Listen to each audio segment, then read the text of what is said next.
কোরবানির দিন কোন সময় পর্যন্ত না খেয়ে থাকবে? কোরবানি করার আগ পর্যন্ত কিছুই খাওয়া যাবে না? ভাই ফায়েজ আহমদ, কোরবানির দিন দিনের প্রথম খাবার কোরবানির গোশত হওয়া এটি মুস্তাহাব। রাসূল করিম সাল্লাল্লাহু আলাইহি সাল্লামের আমল থেকে এটি সুস্পষ্টভাবে পাওয়া যায়।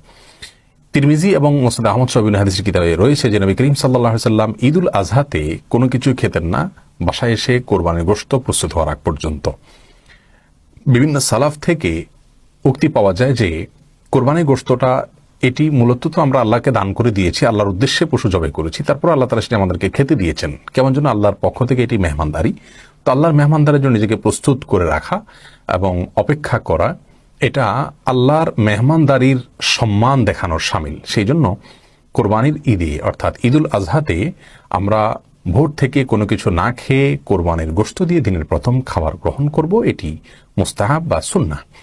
কিন্তু এটি না করলে যে কোনো গুনাহ হয়ে যাবে এমন নয়। কেউ যদি ডায়াবেটিসের রোগী হন অথবা অন্য কোনো কারণে তার খেতে হয়, তিনি খেতে পারেন। এটি ফরজ বা ওয়াজিবের মতো কোনো গুরুত্বপূর্ণ বিষয় নয় যে এটি লঙ্ঘন করলে কোনো গুনাহ হবে। তবে সাধ্য অনুযায়ী এটি রক্ষা করা ভালো। ঈদুল ফিতরে কোনো কিছু খেয়ে খেজুর ইত্যাদি খেয়ে তারপর ঈদগাহে যাওয়া সুন্নাত, কিন্তু ঈদুল আজহাতে সেটি নয়, বরং অপেক্ষা করব কোরবানি গোশতের, সেটি প্রস্তুত হলে তারপর সেটি দিয়ে আমরা দিনের প্রথম খাবার গ্রহণ করব।